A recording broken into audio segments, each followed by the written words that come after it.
name's ChandaElaine Spurlock, and I am the head of editing for Manuscripts LLC. You might better know that as Book Creators or Creator Institute and New Degree Press. Hello and welcome. All right, so today I'm going to take you through a very, very quick, I promise, review of the 16-week revisions checklist. Now, if you'll notice up on the screen, I actually have what looks like two different checklists, and that's because I have both the writer's version up over here on my left-hand side of the screen, and I have the DERE version up on the right-hand side of the screen. So hopefully both of those are clear to you. I know having a split screen like this can make some of the text very small, so feel free to open either of one of these up on your own computer so you can take a look at them as we talk about some of the steps and some of the things you'll see. Now, the reason I've done this way so that you can see the two different versions is so that you can see the differences clearly between the two, as well as see what the steps are. Now, the first thing I want to say is you'll see, just like the Hitchhiker's Guide to the Galaxy, in big, bold, friendly letters right at the beginning, the words, "Don't panic." And so I want to make sure that we're clear on that. I don't want you to panic, and I don't want the writer to panic. The key here is to understand that this is an idea of where you should be during each week. If both you and the writer have the structure and know what the structure is from the very beginning, that really should eliminate any miscommunications about how the book is going to be revised, whether or not things were looked most deeply into, whether or not they actually addressed all of the problems, and whether or not you read their book all the way through, because they'll know with confidence, in order to do this way, you had to read that book multiple times. So it should give everybody the confidence that the revisions that they're doing over the course of this 16 weeks are going to be amazing for their book, and they're going to come out the other side confident and proud of the book that they've revised with you. So let's go ahead and actually take a look at where we're at with week 1. And you'll notice right away that there are things that are not on the writer sheet. And that's because your sheet is actually loaded up with a lot of extras. Things like what to bring to the meeting, what to have ready for this week's meeting, what to look for, what to do, and actually some what not to do's as well. Please don't take any of those as we know what you're doing out there and it's no good. That's not the case at all. We also know that what authors tell us sometimes is happening and what's actually happening isn't always the exact same thing, and that's okay too. We want to make sure that those lines of communication are open. These are guidelines, though, to help everybody be on the same page. And so here we go. So editor responsibilities are always going to be at the top of every week, and as you'll notice on the writer version, missing. You'll also notice some of the teaching is missing. Now, the next thing you'll look at is a checklist of things for you to go through as the editor, and this is something that you can actually print out. I would print out this revisions checklist knowing that I was going to need to read the book first and make notes, and I would actually go through all these weeks and make the notes as I go through, keeping these things in mind. So with that, you'll see that there's some basic guidelines about how to go about it, but the first thing you'll notice is that the checklists themselves do vary. And the reason for that is that there is additional teaching and guides to help you with where the writer is in that week that you may need. So if you notice here, we tell the writer we're going to address hooks and chapter structures, same as we say for the DE or RE on this side. But then when we get down here, we say introduction to story beats and hooks, because if you're reading this book and you go to revise it and you're like, they don't understand what a good hook is. Every hook to every chapter is lacking in some way. On your call, it's worth it to go through and reintroduce hooks to them and re-explain a story beat so that you're not running behind in revisions trying to help them revise something that they don't truly understand. Same thing here. Chapter structures for nonfiction, or save the cat outlines if they're working on fiction. Over here, we actually don't address that again. They should already have those things in place when they come to you, but if you're noticing a hard problem with something in their structure that can be resolved by having a new outline, you're going to want to talk to them about their outlines. And the list goes on like this. You can read it for yourself as you open up a copy, but you'll see that every week is structured in this way. What you need to bring to the meeting, what you'll be covering, and extra teaching, things to help you, tools to help you help the author in one place. And if you don't need something, you literally check it off. You cross it off your list. It's that simple, which is why we've created this as a true living checklist. So anything that's done can just be checked off. And the author can do the same. Now, occasionally you're going to disagree with what they think is done, and they're going to disagree with what you think is not done or is done. You'll just have to discuss those things out with your author, just like under any other circumstance, but you'll have checklists that you can look at and visually very quickly see before a call what the writer thinks they did and what you may or may not be ready to discuss with them over what they actually did in the revisions over that week. And so we'll move to week 2. Chapter components and because and therefore in nonfiction and fiction. Same thing. Again, editor responsibilities, what you need, what you'll have, things to keep in mind, and then it jumps right down to, again, we talk about the introduction to chapter components. Now, the authors that come through Book Creators or Creator Institute should be very, very familiar with chapter components and not have an issue or not have a lack of understanding about what you're going to do when you edit to chapter components. But those who come in unsolicited are not going to understand this. This is going to be their very first exposure to chapter components and reviews based on chapter components. And so you're going to want to take some time before throwing out those chapter component reviews and saying, all of your chapters, when I did the chapter component reviews, you have a tonality problem, you have a style problem, your theme is all over the place. Before actually addressing that, you're going to want to introduce them to the chapter components and explain what they are and why they're important. So that information's on your side. If you notice, it's not on their side. We jump right to because and therefore in storytelling and using a clip that is actually used in Book Creators in the CI side to explain very quickly. It's actually Mike Judge explaining very quickly because and therefore in storytelling.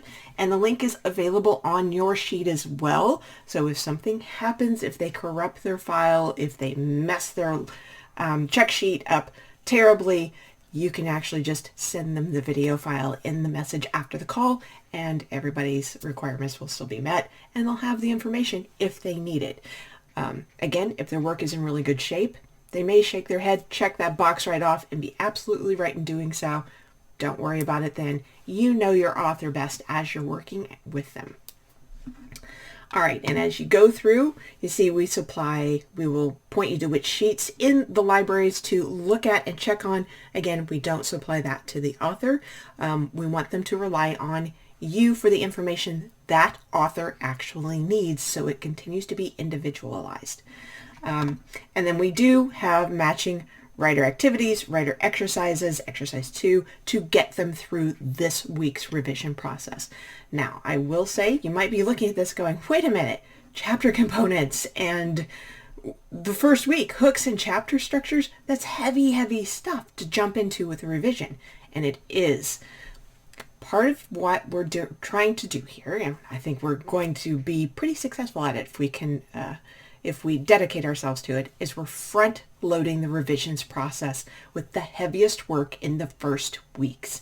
And the reason we're doing that is that by having the lightest work on the end weeks, we can make sure that they have time, or hopefully have time, if they're trying to keep up with the revisions and getting them done through this process, that they will have that time at the end to do things like finish any revisions, do deeper incorporations of beta reader and DE feedback, or if they're really wrapped up and they're really done, then we can start early with compiling their file and doing a spell check and checking the formatting and really making sure that the citations are correct and making sure that the indexes are there and correct and that every piece is in place for a smooth and positive copy editing experience.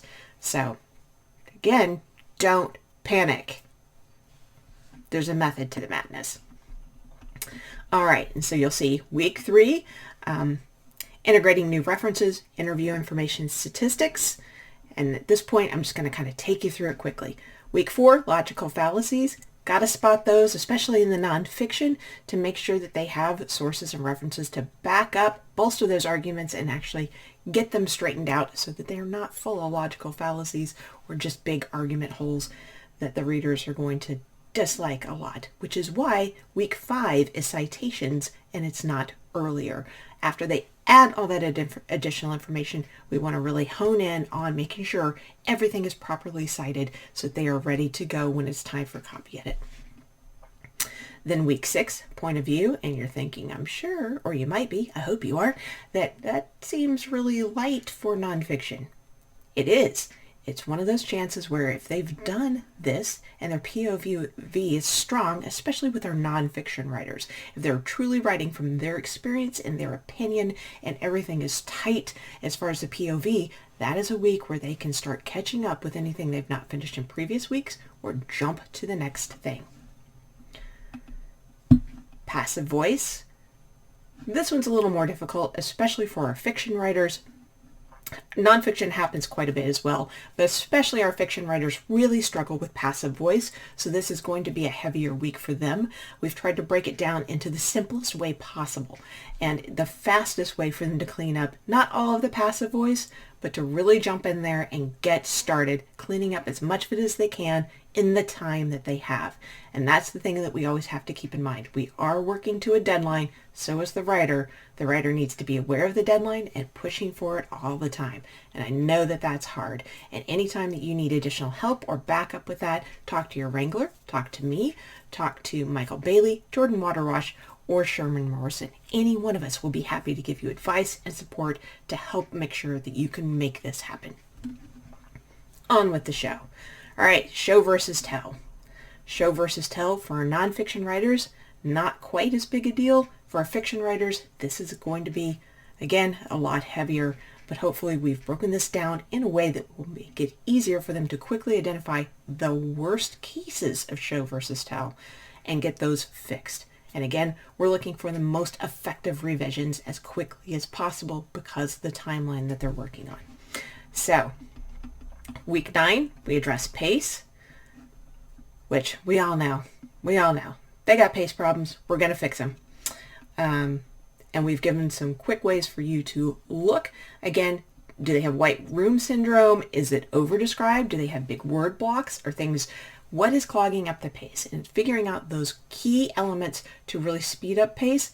Are you going to have time to fix every one of them? Probably not. But as you read through the book, you'll see that there are key ones that are really clogging up the system, really slowing down that pace. And those are the ones to really focus on in this week and make sure happen.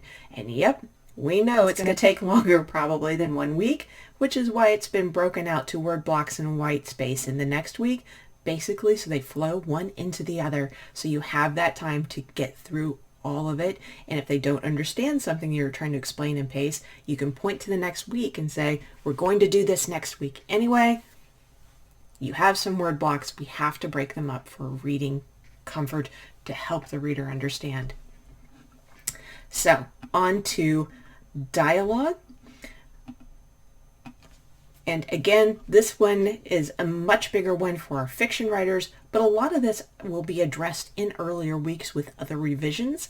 But this is really where you can start grinding in. And again, especially with fiction, you can start kind of digging into, again, some of those word blocks. We have to break up this word block with dialogue. Or, as you'll see from some of the examples, as you read through the sheet, you have a word block of dialogue that's stopping everything. We need to take out all of the unnecessary greetings, all of the unnecessary scene enders, where everybody stood up from the table and shook their hands and said goodbye and walked slowly to the front door. Nobody cares. So we need to get all of that stuff out. You're the experts. You know what I'm talking about. But either way, we do have that in the dialogue again, so it all flows together. So you have essentially 3 weeks where you're working on pace when you really break it down. And then we get into the cleanup stuff. Expletive construction. It's a problem.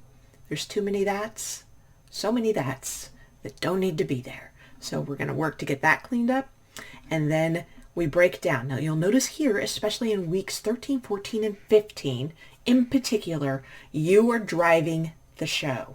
And we done that on purpose, because if the writer has effective beta reader feedback, and we have all been there, we've seen some of the weird feedback about Aunt Betty's third cousin doesn't like the sweater you're wearing in your cover photo, has nothing to do with the book really, and yet somehow they thought it was appropriate to send it back with the book feedback. We've all seen it. If they get true effective beta reader feedback, we've actually built in time so you can address it, address any unaddressed DE or SE feedback that has not been addressed by any of the other edits, and that is still relevant, because we know in revisions by the time you reach this point, some of that will no longer be relevant. And have time for them, if all of that checks out and there's nothing else to do, to finish the revisions from prior weeks and actually get done.